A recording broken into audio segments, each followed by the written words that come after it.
Hey guys, welcome back to the channel. It's the Jade Gemini. Tonight I have a kind of impromptu video. Actually, this was not planned. This was more like I was doing something, I found out a way to do it, and so I'm bringing this video because I think it might help others. So I've got this watch, right, which will get its own review. But essentially, I didn't want to adjust the bracelet right away. I wanted to kind of throw it on a NATO. I've had it for a couple days, and I wanted to go ahead and size the NATO night.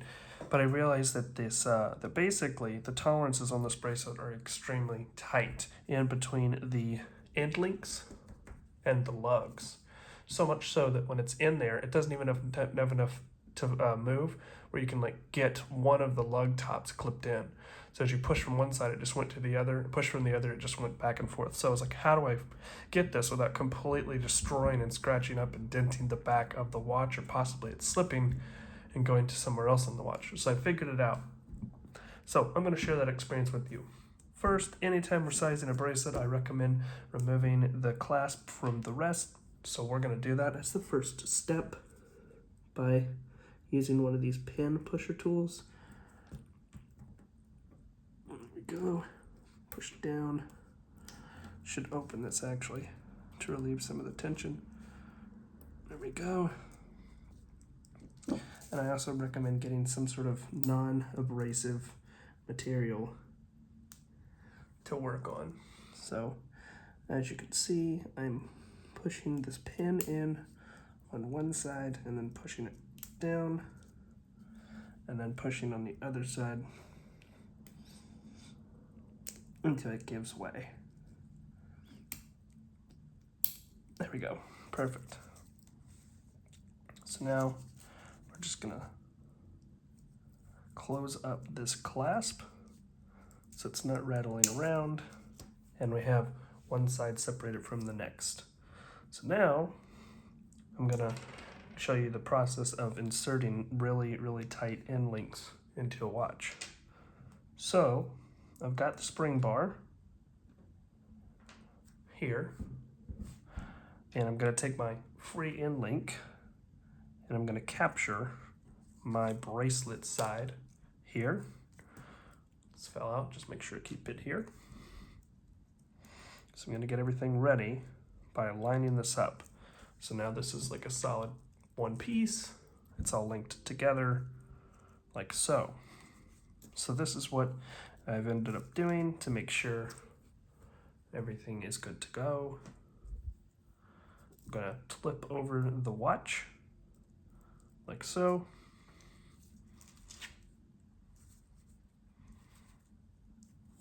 Just in something non-abrasive. And then so you can see what I'm gonna do here. I'm actually first, so it doesn't slide back and forth and mar everything, I'm gonna take some just tape, real simple, and I'm gonna put it on the very edge of one of the bars. Not where it's overlapping, but just where it's basically perfectly on one edge. And then I'm gonna do the same on the other side. So I'm going to take and again, just carefully attach this tape to the very edge. Harder to do on camera, but I got it for the most part. I mean, you don't have to be perfect. You just want it to kind of be protecting for the most part. So if it slides this way or that way, it's not scratching the whole entire length or like coming and clipping these edges so you can see it from the outside. Because, you know, the bottoms of the watch or the inside of the watch, you know, that's meant to get some scratches. I mean, it's not meant to, but it will happen if you are changing the straps on these things often as a watch enthusiast. So here is the fancy trick that I've found out that is useful.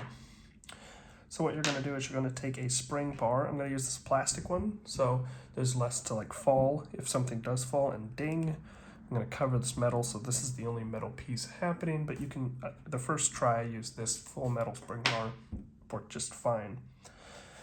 So essentially what you want to do is you want to take the spring bar, like as you can see here, where one side is completely empty it's not even forcing out like that or half and half.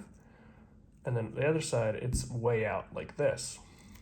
So you're going to then first feed it in between like this, and then push it down until it's rested. The spring bar is resting in the, not locked in, but you know, both sides are sat down position. The next thing you're going to do is you're going to take your spring bar, that's the small one, and you're going to push it down like so until it is in this slot here.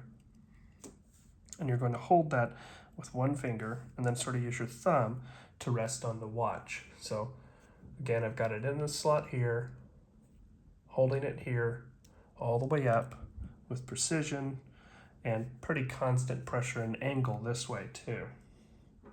Then I'm going to take a second spring bar, and this is going to be a bigger one, and this is going to be more of the action piece here. So what I'm going to do is I'm just going to gently push it into place, make sure it hits the wall of the spring bar, and I'm going to move it back and forth to make sure I have it seated correctly. And then I'm going to push like so. Of course, in living color, it's a little harder, isn't it?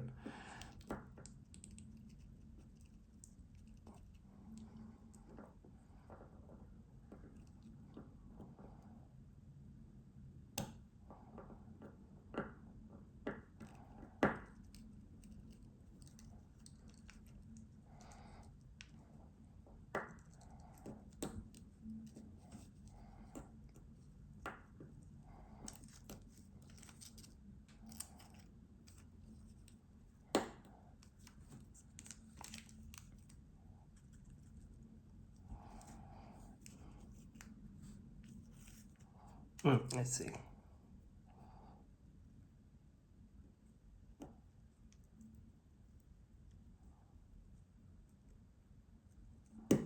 There we go. There we go. So it kind of was shoving on one side and the other, but basically with two tools, kind of holding it down straight and getting it pressed against this wall, the thinness of the tool will kind of almost allow the spring bar to compress out of the way, so it's not flying back and forth, but you have it controlled. So now that it's here, I just simply push it into place, give it a pull and a push, wiggle up and down, left to right, and it is seated completely. And now we have the back here not marred all the way across a big straight carving line. These little tiny marks were still here, were kind of here before from the factory, but it didn't like scoot off and then push back and like dent this edge here or this edge here and look ugly. It kept everything nice and protected and controlled. And now I can size my bracelet to my wrist, starting with the bottom first, as I've done in my Sicko video before, until I get it basically in the middle of my wrist here, while the wrist is in the middle of my wrist here, or the watch is in the middle of my wrist here. Then once I get the main primary side that has the buckle, I then finish up with this.